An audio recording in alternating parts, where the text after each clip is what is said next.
Hi, everybody. It is 5:48. Oh, it's very bright, Adriana.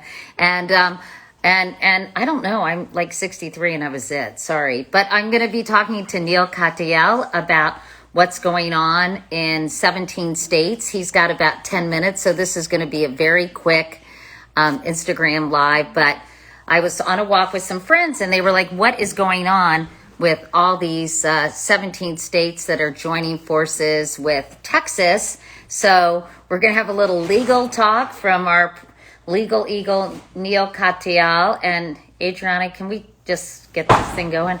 Anyway, Neil's going to join us. So I don't know if you all heard, but basically, here he is. Scoop, because he is a little brainiac. He does this thing on Instagram now called Courtside every night where he gives us an update. Hey, Neil. Hey, how are you? How you doing? I know you have you have a hard out at 6:02, so I want to get right to it. Neil, you're a Let, very popular person. let's do it. Great to Okay. see you. Nice to see you too, Neil. So listen, by the way, I'm really enjoying Courtside, your nightly recap of what's going on legally with our president. Thank you. Yeah, I started it on alert like on day one of the election, and it's been going on. I think I did my 29th Instagram episode last night. I do them every night, just 5 minutes or so recapping what's going on. So please, Well, please watch. yeah, well, everybody's enjoying it, at least in my world. They think you're so smart, Neil. Oh, well, someone's deluded, but thank you. All right, so let's talk about what's going on. So please explain how these 17 attorney generals are joining the attorney general in Texas to file a lawsuit about assaults in many states. So give us the scoop. What is going on? Because I have some friends. I was taking a walk, and they were quite frankly freaking out a little bit about this. Okay, yeah. So I want to back up and just describe the case and all of that. But before doing that, let me cut to the chase. There's nothing to worry about this lawsuit. It's a joke. And as I said last night, that's mean to jokes to say that because it's a piece of garbage.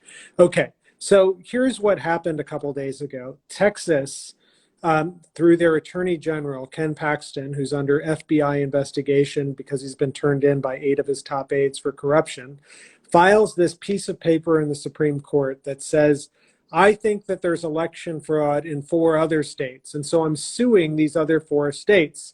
And he sues not in the local court or something. He goes straight to the US Supreme Court. Because at our founding, we had a rule that said that if one state sues another, that you bring that right in the US Supreme Court. And it's designed for things like boundary disputes, like where the Texas border is or something like that. It's not designed for like, I don't like your election rules, so I get to sue on their behalf. But in any event, he files that piece of paper saying, I want leave to file a big complaint against these 4 states. Then, yes, oh, and by the way, that lawsuit, not joined by the top lawyers in Texas, the Solicitor General who represents Texas before the Supreme Court, that official refused to sign it, as best we can tell. So they had to hire some outside person to file that lawsuit. Okay, so then yesterday, 17 states filed what's known as an amicus curiae brief, a friend of the court brief. And you're allowed to do that in any case. And that allows you to say, I disagree with this, I agree with this, whatever. These 17 states didn't say, we agree that this lawsuit is right. What they said is, we think, Supreme Court, that this is an important issue and you should allow Texas to file their complaint. That that led a bunch of headlines to be 17 states side with Trump and so on. And certainly some today have and have said, we think that there is merit to this. But also 20 states today on the other side said, we don't think that there's any merit to this. And we think it's, and filed their own amicus brief, their own friend of the court brief on the other side. So you've got dueling briefs that say this. And, I think normally when 17 attorneys general say something, the Supreme Court's, ears perk up and they tend to listen. This is one, though, where it is so nakedly political, what this brief is. I mean, this is a bunch of attorneys general who, they're not these aren't legal arguments at the end of the day. There's something else going on. And Well, so, everybody is saying Paxton wants a pardon. And it's sort of, is that what's going on here? And by the way, I mean, it's sort of disconcerting that attorneys general whose job it is to follow the law are getting sucked into this this political charade. Yeah. So, I mean, with respect to is Paxton doing this to seek a pardon, I don't have any special insight into that. I would think if you're seeking a pardon, you should file a better piece of paper with the Supreme Court than this piece of garbage. But nonetheless, maybe that's the best he's got.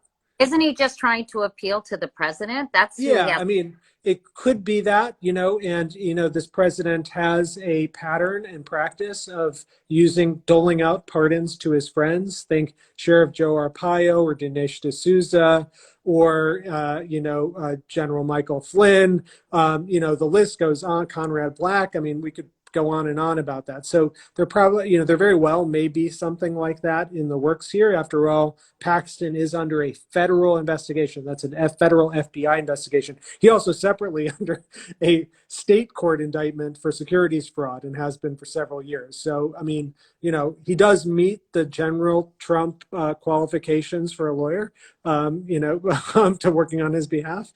But in any event, the lawsuit, just as a matter of just pure law, is a joke. And the reason for that is there's no special interest one state has in the election procedures of another state.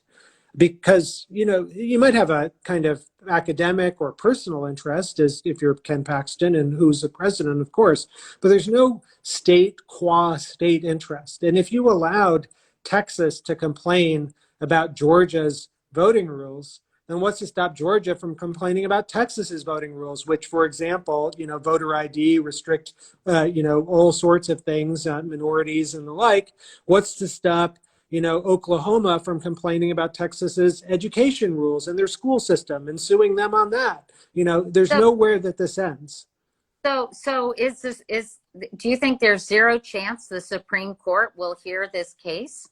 I think there's zero chance that the Supreme Court would ever grant any relief on the basis of this case. Yes. And I know that Ted Cruz has offered to argue the case, and the president has now accepted that offer. I very, very strongly doubt there will be oral argument in this case. If there is, Ted is actually a very good Supreme Court lawyer. But it doesn't matter. You can't go anywhere with this case. It is a dog start to finish. And so I know that so many of your viewers yesterday, when they saw those headlines, like 17 states side with Trump, started to think, oh my God, maybe there's something here. There's nothing. I mean, it is pathetic. And by the way, the allegations in the complaint in the Texas complaint are the same ones that have been being litigated in all these different states. And Trump's lost 54 different challenges.